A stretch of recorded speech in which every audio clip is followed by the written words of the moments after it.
just laughs. Not because it's funny. Because his brain honestly doesn't know what else to do. Figures. No matter what world I end up in, life still finds a way to screw my ass over. His mind drifts back to his old office job, remembering all those impossible projects management dumped on him with zero budget and unrealistic deadlines. Somehow, leading a starving goblin army into a war might actually be an even worse assignment. As if his situation wasn't already completely screwed, his old job wasn't exactly any better. The company never gave him enough people to handle the workload. There was never enough time. And somehow, management still expected impossible reports to be finished before sunrise. He spent countless nights working himself into the ground, surviving on caffeine and stubbornness, just to hit deadlines that made absolutely no sense. Risking his life because of work? Honestly, that part isn't even new. The only difference now is that the consequences are a hell of a lot more literal. Taking a deep breath, Heinemann pushes himself off the stone throne. He has one final question. If I survive these battles, if I level up this territory, can I go back home? The system answers without hesitation. Yes. Returning to your original world is possible. The AI immediately starts explaining how ridiculously low the survival odds are for a rookie lord. Heinemann cuts it off. I don't need the depressing speech. His answer is all he needed. Without another word, he takes a firm step forward. His decision is made. He walks down the stone steps of the altar, his expression calm but completely locked in. According to the system, he only has 4 days before the upcoming battle. 4 days. That's it. He plants his feet on the rocky ground and quietly looks across the canyon. If there's even the slightest chance of making it home, he's taking it. The tiny goblin from earlier quietly follows behind him, while the rest of the tribe watches with curious expressions. Nobody knows what their new lord is planning. The hungry, exhausted goblins stand there in complete silence, waiting for their first command. Heinemann studies the area instead of panicking.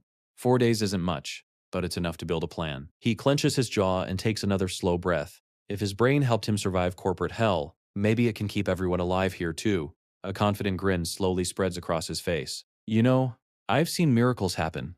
They usually start with a whole lot of overtime. The goblins blink in confusion. Starting tonight, every single one of us is working our asses off. The cave instantly becomes less like a throne room and more like a construction site preparing for war. Heinemann carefully surveys the terrain. His eyes follow the rock formations until they stop at the cave's narrow entrance. A smile crosses his face. Perfect. That bottleneck could force a much larger enemy to fight on his terms. Now that's something he can work with. He studies every detail of the surrounding cliffs, mentally piecing together the foundation of a defensive strategy. After a moment, he turns toward the goblins and asks them a tactical question. The little monsters just stare back. A few make confused noises. Others awkwardly scratch their heads. Not a single useful answer. The floating system immediately pops up with another low-level notification. Heinemann barely glances at it.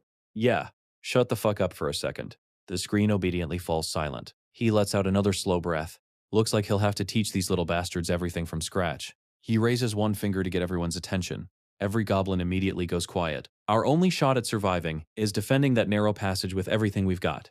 As he speaks, he rolls up the sleeves of his white dress shirt. Time to get his hands dirty. His gaze sweeps across the crowd before stopping on 10 goblins near the front. You 10. The startled goblins immediately point at themselves. Yeah, you. He points toward the mountain outside the cave. I need trees. Go cut down trunks about my height and bring every damn one of them back here. The goblins exchange nervous looks. They clearly don't understand why their new lord wants trees instead of weapons. Heinemann doesn't have time to explain every detail. He claps his hands once and raises his voice. Move your asses. The little goblins jump in surprise before taking off at a full sprint to carry out their first order. The little goblins take off running, clearly intimidated by the serious tone of their new lord. Watching them scramble, Heinemann quickly figures something out. These little bastards aren't lazy, they're just like brand new recruits. Sometimes they need a firm kick in the ass before they actually move. Not wasting a second, he points at another group. You, 15 of you. The goblins immediately stiffen. I want every rock you can carry. Bring them to the top of the canyon and stack them there. Every single one. Without asking questions, the group rushes off and starts climbing the towering cliff with surprising speed and agility. Heinemann turns to everyone else. The rest of you are with me. We're digging. He leads them straight to the narrow entrance of the cave. There aren't any shovels, no picks, no proper tools at all. So the goblins drop to their knees and start clawing through the dirt with their bare hands. Without hesitation, Heinemann kneels beside them and starts digging too. If he expects them to work their asses off, he'd better do the same. Hours pass. Before anyone realizes it, night settles over the canyon. 2 massive moons rise into the sky, bathing the entire landscape in an eerie blue glow. By then, huge boulders have been stacked along the canyon's edge. Rows of sharpened wooden stakes are ready to impale anyone dumb enough to charge straight through. Right in the center of the narrow path, a massive pit trap now waits beneath the darkness. Leaning on a crude wooden spear, Heinemann looks over everything they've accomplished. He can't help but nod. Not bad. The goblins are exhausted. They're covered in dirt from head to toe. Their fingernails are cracked and broken after hours of digging through solid ground. Just then, the floating system appears. Overtime skill activated. A surge of energy spreads through every goblin, instantly washing away a huge chunk of their exhaustion. Heinemann raises his voice. All right, listen up. Everyone immediately turns toward him. You all busted your asses today, and you did good. He pauses. But don't get comfortable. The real work starts now. The goblins quietly listen. Heinemann looks across the defensive line before asking a question. You know what overtime really is? Nobody answers. He smiles.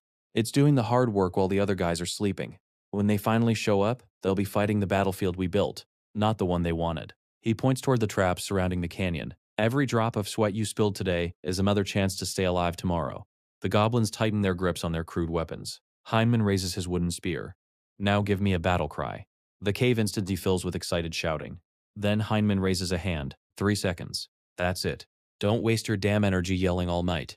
The goblins enthusiastically roar at the top of their lungs for exactly 3 seconds. Their voices thunder through the cave before everything falls silent again. A satisfied grin crosses Heinemann's face. Much better. Now grab your weapons and form a battle line. The goblins immediately rush to obey. Unfortunately, the result is a complete disaster. Some run into each other, others trip over loose rocks. A few accidentally shove their own teammates while scrambling into position. Within seconds, the entire formation turns into absolute chaos. Heinemann lets out a long sigh. Well, shit. His army isn't exactly striking fear into anybody. Once they finally settle down, he takes a closer look at what they're carrying. Sharp rocks, old rusty knives. That's basically it. No wonder we're screwed. Still, he forces himself to stay calm. The enemy is supposed to be another goblin tribe, which probably means they aren't walking around with legendary weapons either. Good.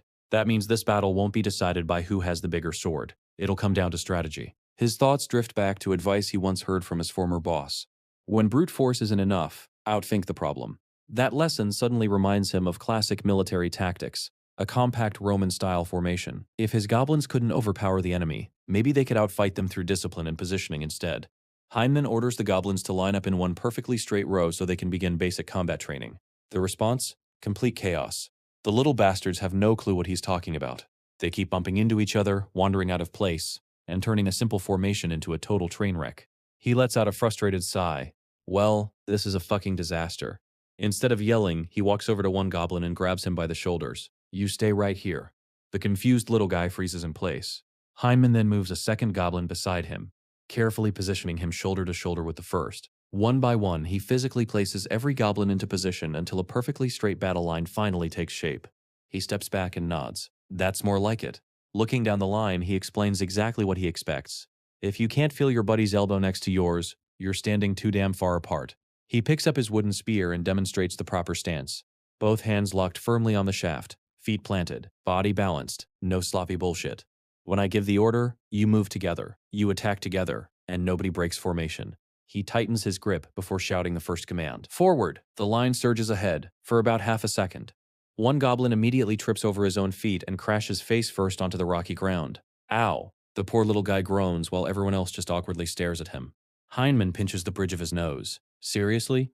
He walks over with a calm but stern expression. Get your ass up. The embarrassed goblin scrambles back to his feet. Without wasting another second, Heinemann points back to the starting position. Again. The goblins hurry back into formation, spears up, eyes forward, waiting for the next command. Heinemann already knows how this works. Back at the office, nobody mastered a job on the first try. The secret was always the same. Practice. Then practice again. Then keep practicing until screwing up wasn't an option anymore. Natural talent is nice, but repetition beats talent when talent gets lazy. So he keeps drilling them. And again, the same commands echo through the cave non-stop as the hours drag on. Formation, every mistake sends them right back to the beginning. Slowly, almost too slowly to notice, the goblins start improving. Heinemann calls for another formation. This time they move with less hesitation. Their arms are shaking from exhaustion. Their breathing is ragged. Sweat and dirt cover their bodies. But they hold the line. Watching them, Heinemann suddenly freezes for a second. That look, he's seen it before. Those tired eyes, that stubborn determination. Then it hits him. It was the exact same expression every new employee wore after getting their report ripped apart by the boss. Only to stay late and do the whole damn thing again. A small smile creeps onto his face. Maybe these little goblins aren't so different from office workers after all. Except these performance reviews come with spears instead of paperwork. His expression quickly turns serious again. Nobody quits. If we stop training, we die. The words hang heavily in the air. No one argues. The commands continue echoing through the cave. The rhythm never stops. Hours pass. Eventually, the first rays of dawn begin creeping over the mountains outside. A new day has arrived. The training never does. Despite aching muscles and complete exhaustion, the goblins keep thrusting their spears exactly as ordered. One warrior's legs shake so violently it looks like he's about to collapse. Even so, the little bastard grits his teeth, steadies himself, and refuses to hit the ground again. Hyman raises his voice across the cave.